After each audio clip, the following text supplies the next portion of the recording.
Welcome to Trending in Education. Mike Palmer here. Very pleased to be joined by Noah Teitelbaum. Noah is the Executive Director of Empowering Education, which is a set of social emotional learning programs focused on K through 8 education. Lots of interesting stuff, a lot of relevant trends and themes that we're going to pick up on around mindfulness. We're going to talk about trauma-informed. We're going to talk about all sorts of things. But before we do any of that, I want to welcome Noah to the show. Noah, welcome to Trending in Education. Thank you, Mike. So glad to be here. So we've intersected with each other through a relatively long span of time, which is interesting in a few different dimensions. We attended the same college at different times. We're not going to divulge who was there first, although respect your elders, Noah. It's really who finished first with our college. That's also who finished at all to begin with. But yeah, New College in Florida, and then we also intersected a bit around test prep when I was at Kaplan and you were at Manhattan Preps, and that's covered a little bit of span of time. Excited to get your perspective on that. Although this is not the memoir show. This is not going spanning the years talking about our careers. This is more about what are you doing since you left. There's some interesting work that you've begun here with Empowering Education that we're going to want to talk about. And then also the world has just been a very challenging place. But before we get into any of that, Noah, I'd love to have my guests introduce themselves to the audience to begin with by telling us your origin story. So what got you to where you are at this point in your professional life, and then why might folks who want to understand the world of learning and where it's headed, why might they be interested in what you got going on? Wonderful. Thanks again for having me, Mike. I started in education in the year 2000. I came home from Croatia where I was doing human rights work. I got into education, into K-12, with the goal of becoming a school principal. I thought that was a place where I could affect positive change. Mm-hmm. I thought, let's start by learning how to teach. I got into the Teaching Fellows program, which is similar to Teach for America, but specific to New York. Mm-hmm. Ended up at a school in central Harlem, placed in Bank Street, which is a place where they teach constructivism, a type of pedagogy. And about my 7th day in teaching 5th grade, the dean knocks on the door, says, "Mr. T, do not let the kids out of the room. We're on lockdown." And I said, what's going on? He said, "They're attacking. They're attacking with planes." Mm-hmm. I turned, thought, my goodness, this is quite a dream I'm having here. Yeah. And I saw my kids and realized this is for real. Yeah. And did my best to get through that day. Yeah. Parents came and got their kids pretty quickly, but some stayed the whole day. I had a lot of interesting conversations. But it was the first time I clearly saw that I did not know how to meet the needs of my students. Wow, yeah. I wish that had been the hardest day of the year, but it was not. And there were many more days where I fell way short of my vision of what I should be doing with those students, and managing myself, my own feelings, and the way I was relating to people and helping them with that. I stayed in the classroom for, I think, about 6 years, became an instructional coach, helping other teachers hone their craft, got into data-driven instruction, things like that, with a lot of the high-performing charter schools like Uncommon Schools and KIPP and Achievement First. Mm-hmm. I really learned to teach at North Star, which is run by Jamie Verrilli, who's now runs Relay. And the best assignment I ever got was teaching a 5th grade math class 3 times a day, the same lesson, which I thought was going to be terrible, but I got to really hone the craft of teaching there.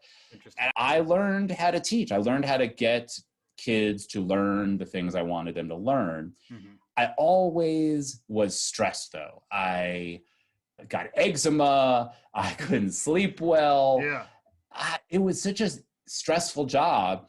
I eventually, really because of that, decided I didn't want to be a principal. I figured if I am so stressed out as a teacher or instructional coach, how's it going to get any easier as a principal? And I went into helping teachers who work with adults at Manhattan Prep and then Kaplan, where we ended up bumping into each other. And I was glad to be able to bring some of those same ideas about constructivism and integrity of pedagogy to that work.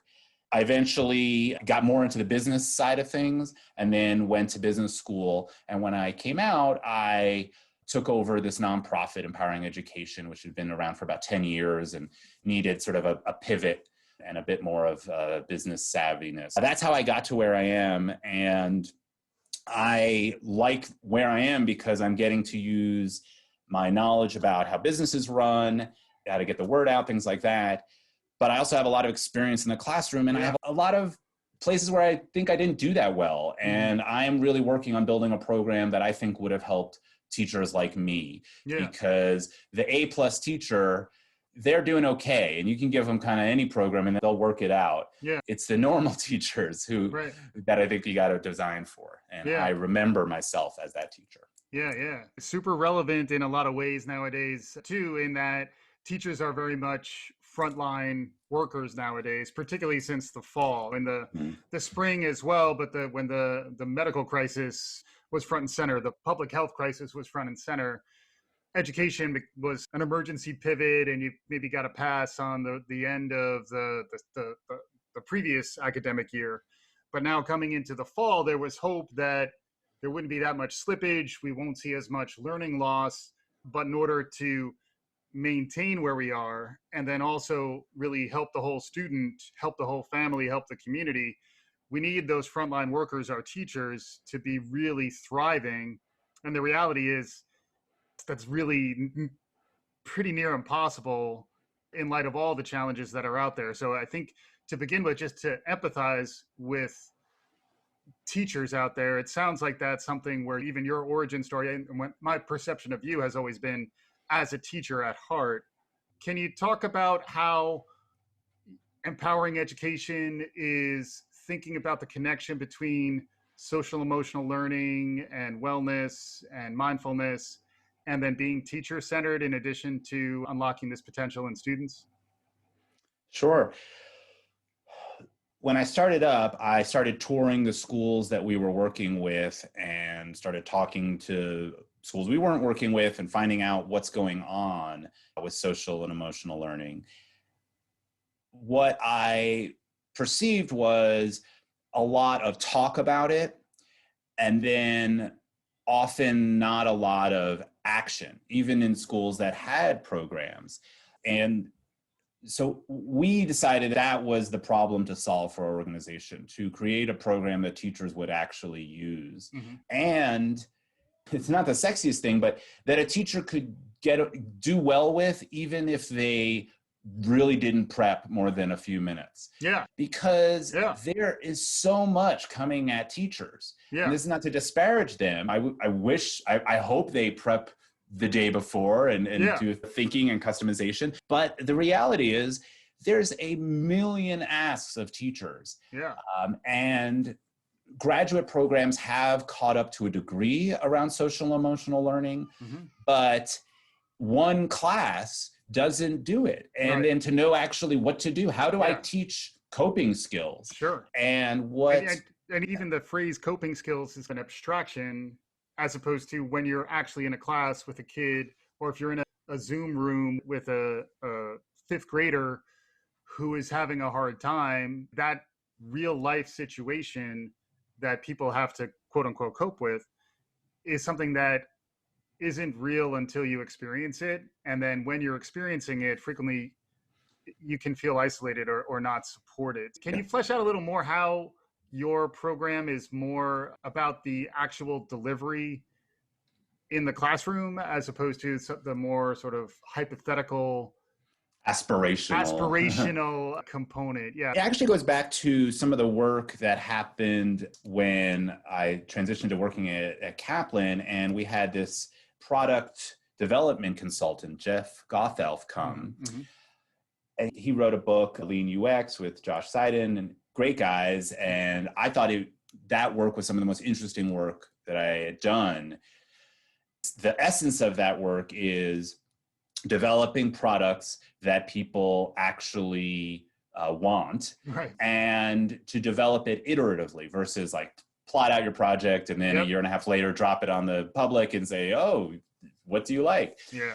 The essential question of that process is, what's the most important thing to learn next? What's the cheapest, fastest way to learn that? Yep. I brought that to this work, a not-for-profit budget and all of that, but still able to do some of that. And the secret ingredient is not too fancy. It's actually going into classrooms and actually teaching the lessons myself, having my program developer teach the lessons themselves, watch teachers doing it, watch struggling teachers do it, watch masterful teachers see what they do with our program. One teacher, I'm out in Denver, one teacher, Marie, in a very challenging classroom with some wonderful kids, but a lot of issues. I saw that she had created slides. We didn't have any slides. I realized, this is what teachers do to organize their lessons now. Right. Even though it's social emotional learning and we're wanted to not be top down and that sort of thing. They're using slides, even this masterful teacher. So basing it on what's actually happening, what are they actually using? And part of that work also was for the younger kids, the lower elementary, K2, realizing that our program, when I arrived, was a little too didactic. The example that comes to mind is, there's a lesson on neuroplasticity, and I don't think the term neuroplasticity, got used a lot, but it was in there. And a lot of these things just fly right over the kids' heads, even if you're not using a fancy term like that. And what kids respond to and what they learn from, particularly at that age, are stories. My children go to a Denver Waldorf school, huge emphasis on storytelling with the lower elementary kids. So we created a whole series of stories, embedded the lessons in there. And one thing I think a lot about in education is, are you struggling with the right tension? And it's not, have you solved it? Are you struggling with it? Right. And with those stories, we were struggling with how much metaphor to use, because there's a lot of power in metaphor. But it also can be very unsatisfying to particularly the adults if there's not a clear takeaway. So trying to navigate that tension. Not a lot of French existential angst in the narrative. That's something that might appeal as adults who may like Swedish cinema and they see Death and Olivier on the beach there. Not so much the type of narrative that you want to bring to a typical second grade class. Yeah, exactly. Yeah. A little French existentialism meets Danny Tiger. Daniel Tiger. There you go. So that's the tensions we're wrestling with, and knowing also teachers have limited time, so trying to make the most of the time that if they only have 20 minutes, making it count. And then another interesting tension is, you're asking teachers to talk with their students about feelings, about relationships. And these are topics that usually belong to the mental health people in the building. And suddenly these teachers are asked to talk about topics that can make them and students sometimes feel very uncomfortable. And the tension at the core of this is, you want to have those topics happen and build some relationships between the teacher and the students and between the students with those topics. But you also can't open cans of worms that you can't handle. And so our program is trauma informed, which really means that you don't trigger trauma in the classroom. So you don't ask a kid, let's talk about a time when someone you cared about was angry. Because that might be a story we really can't handle in the classroom. Even when I train teachers on this, I don't ask them to do an assessment of their own trauma during that workshop. It's just, this is not the space. We're not going to be able to support you right there. So you're touching on the thing, but you can't dig in and put the teacher and the student in a precarious position that they can't handle. And then we made it pretty far into the conversation until I went deeper on the pandemic, but it is 2020 and you've been doing this for about a year. So you came on board in the previous normal. Then March of this year, around whenever the craziness started to happen in the US around the lockdown, right on through, we're taping this in the beginning of November. It's been a very tumultuous year. It's been a year where I think there's increased recognition of the need for social emotional tools and ways to exhibit grace and be able to help the whole teacher. Is there anything that's emerging since you are delivering these programs? You have more of a direct line into where the collective zeitgeist may be out there. Any thoughts or experiences that you think are relevant there?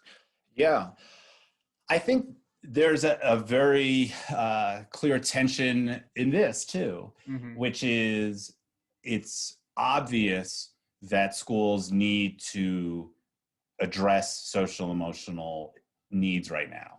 And when I talk with educators, I say, we look at Maslow's hierarchy.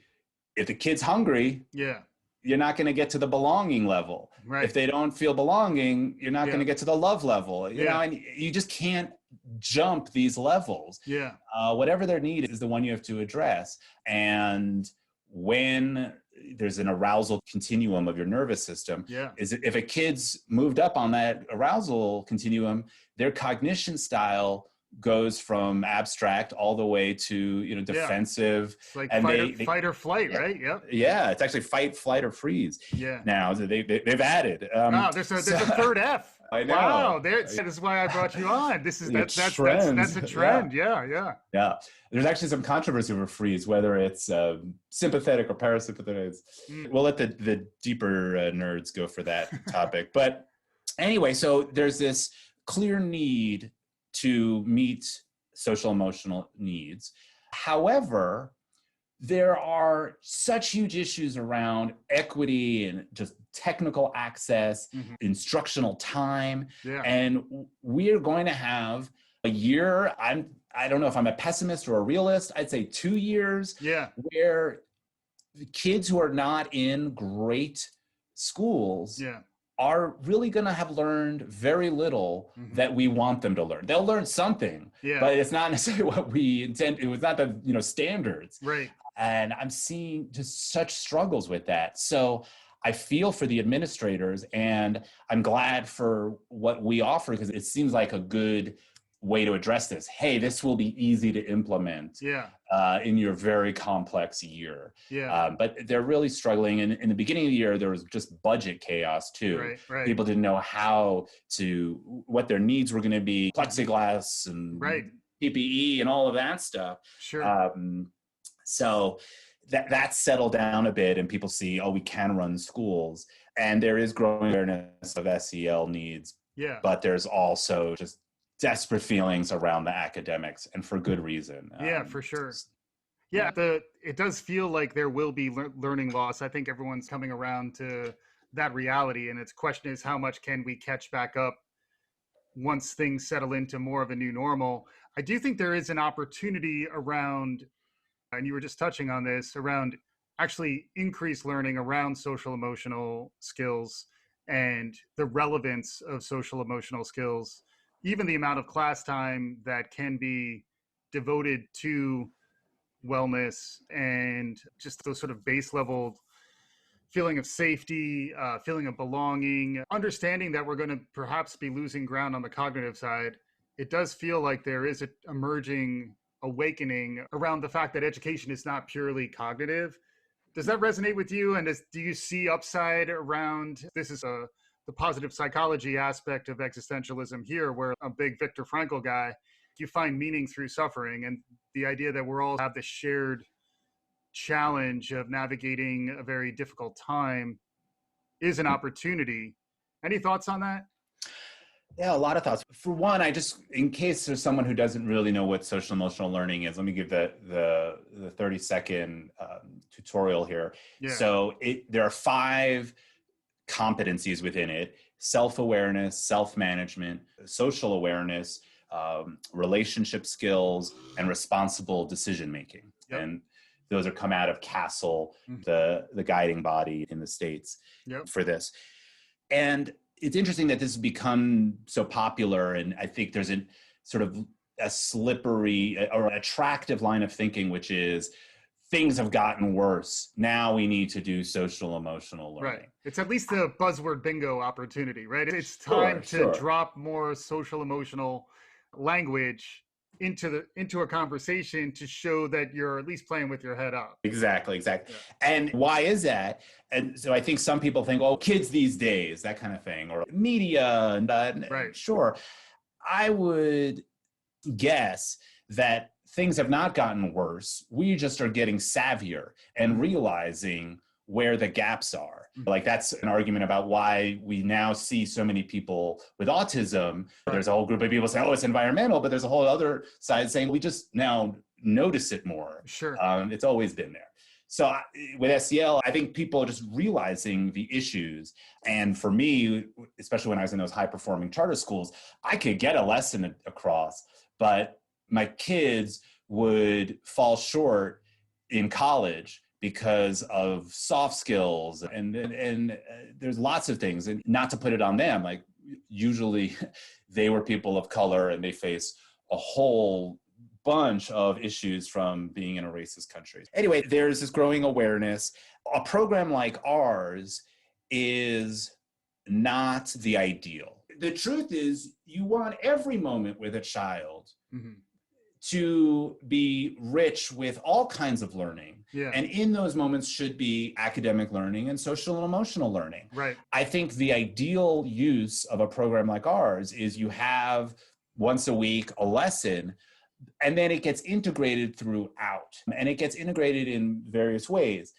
Maybe if we're doing perspective taking, you can think of tons of ELA applications, English language arts, where let's take the perspective of this character or that character, or how would you apologize? What would an I statement, for all the people who've done marriage counseling, what would an I statement be for this character? There's lots of ways, or the science, our program has a lot of neuroscience stuff in it. You know, let's get into that. So there's those kind of clear connections with academics, but there's so many more moments that are small moments that are huge moments, where it's someone struggling with a math problem and you help guide their attitude towards that struggle. Yeah, you're not getting that yet, but I've seen you learn other things. You can learn. How you feeling with that struggle? Can you name it? Right. Can you name your emotion? And now you've just done growth mindset, neuroplasticity, and emotional literacy. Yeah. And so there's all of these moments during the day when adults, whether they be teachers or parents, can be modeling and engaging with kids in a way that they think is the best kind of social emotional learning. I'll say we are always teaching SEL. We are always relating to each other. Yeah. We are always having emotions and managing them. Right. And a classroom is an intense place, especially mine were. There's a lot of breakdowns. There were for me. And kids come in, there's a lot of crappy days out there to be dealt with. So teachers are doing this always. And I think now we get this growing awareness. Hey, I want to do this in a way that actually makes sense. Teach something that is research backed and be intentional. Be intentional about it and have be equipped with the tools to be able to deliver something that's effective. And then on the effectiveness front, the interesting question that keeps bubbling up when I have these types of conversations is measurement. And how do you understand? Castle and others are doing great work to start to solidify these are the main competencies. You could break that down into skills and things that probably can be measured. But there's already a measurement problem in K-12 around high-stakes testing. We both understand some of the complexities around testing, but how do you measure social and emotional wellness? And if you can't measure these things, how do you know that a program is effective? The first thought that comes to mind is the emphasis on testing has maybe made clear the need for some social emotional learning work too.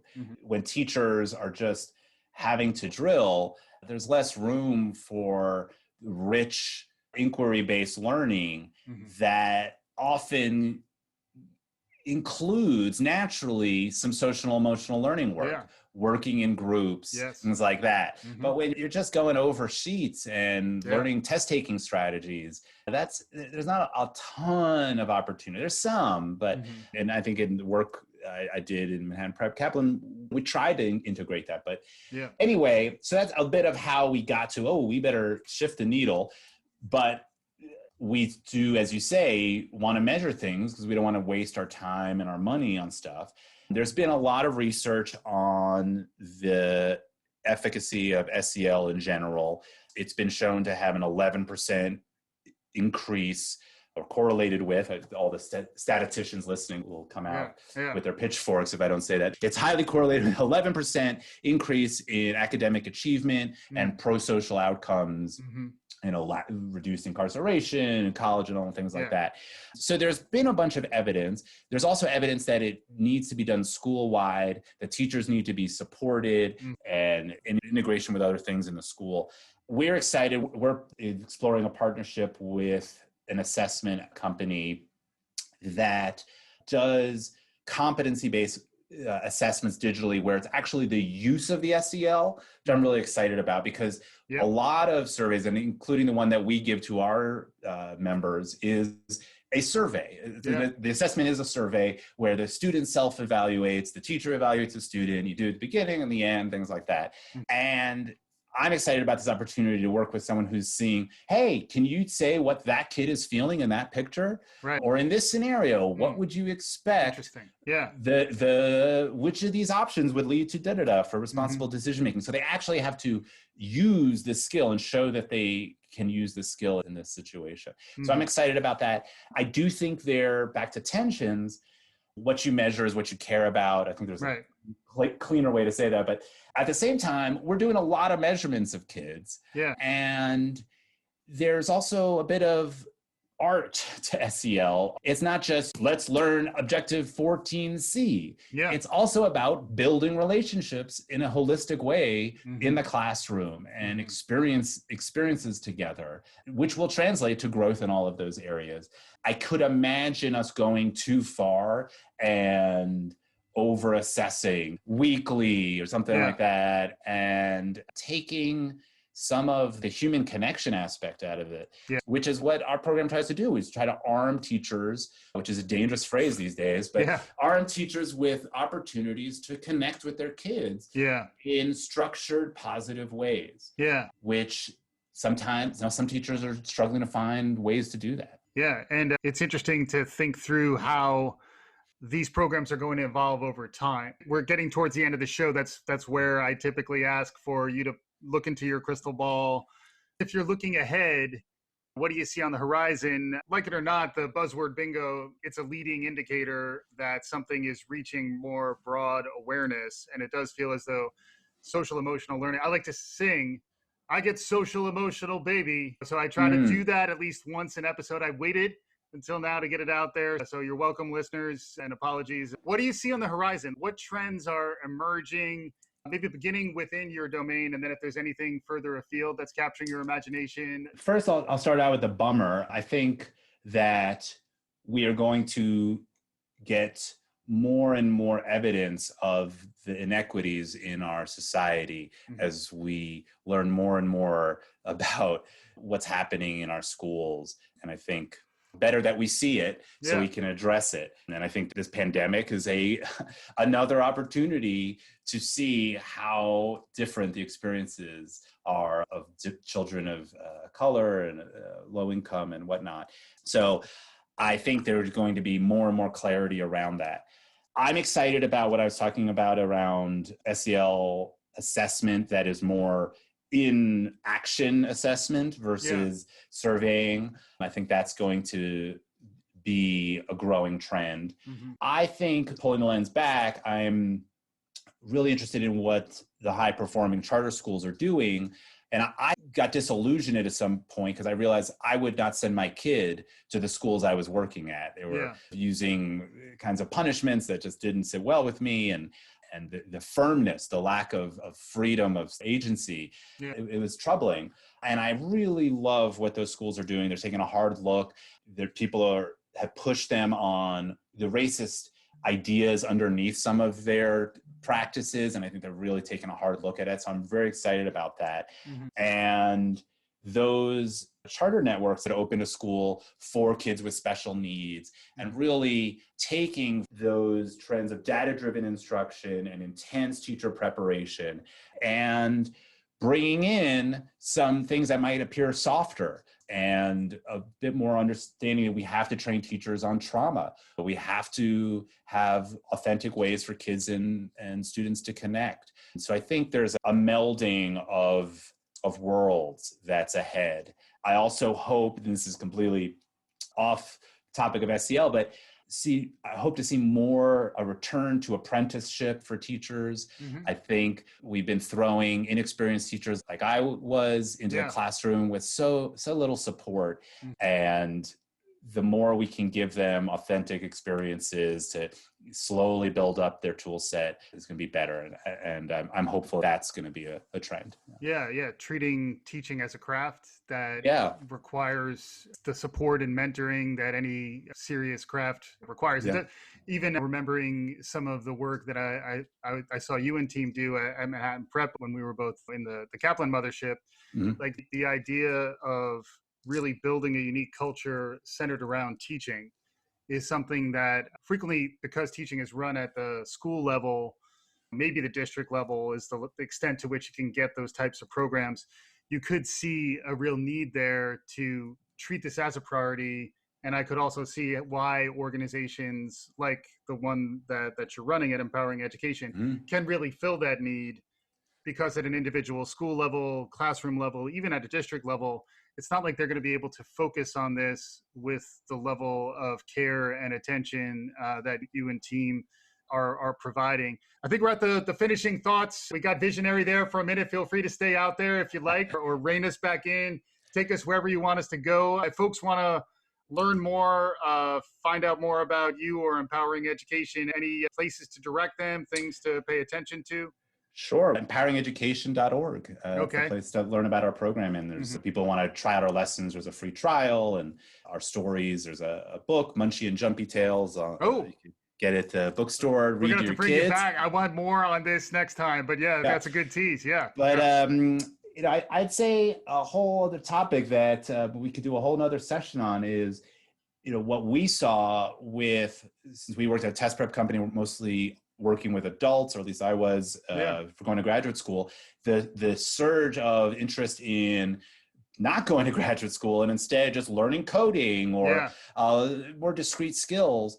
I'm very curious how that's going to move down into K-12. Yes. I was at schools where there was an incredible focus on getting into college. Mm-hmm. But if there's a shift in college is not actually a good investment for lots of people, not of all places in the socioeconomic spectrum. Yeah. What do we then do at sixth grade? Right. If it's not just get them to college, maybe most of it will probably be the same, but I think there may be some shifts in learning what we consider important.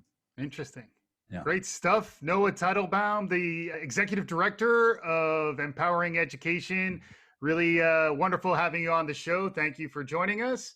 And for our listeners, thanks as always for listening to Trending in Education.